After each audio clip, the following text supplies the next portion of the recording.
boldly and often controversially about the industry's hidden layers. She suggested that this entire saga revealed something deeper about image control and media manipulation.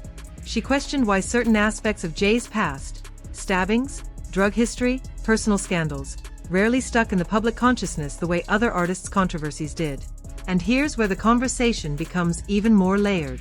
Despite the ugliness of the feud, despite the emotional fallout, Jay-Z's career didn't crumble. It expanded. He evolved from street poet to corporate visionary, from rapper to mogul, from controversial figure to cultural institution. Eventually, he would stand beside Beyonce, forming one of the most powerful partnerships in entertainment history. Nas, too, would endure. He would grow, mature, and eventually reconcile publicly with Jay. The two former enemies would share stages, share respect, and rewrite the narrative as one of competition that sharpened them both. But reconciliation doesn't erase history. It reframes it. The story remains because it speaks to something timeless. Ambition can blur morality. Ego can turn intimacy into ammunition. And in the world of fame, perception often matters more than truth. Carmen's role in the feud became a permanent footnote in hip-hop history, even though she was living through real emotions, real heartbreak, real consequences. When fans debate who won, Takeover or Ether, they're usually talking about punchlines and flow. But beneath the bars was something heavier.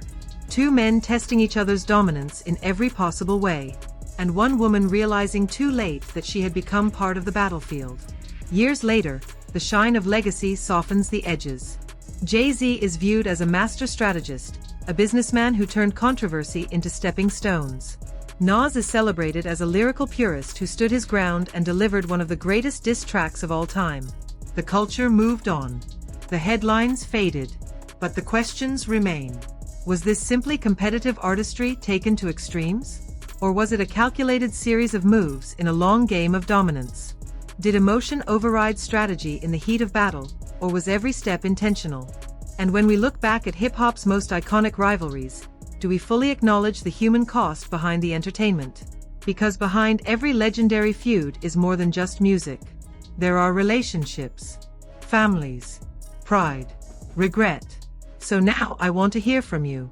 Do you believe this was just rap being rap? Or do you think there was a deeper level of manipulation at play? Did Jay-Z outmaneuver the narrative in the long run, or did Nas ultimately win where it mattered most? Drop your thoughts in the comments below.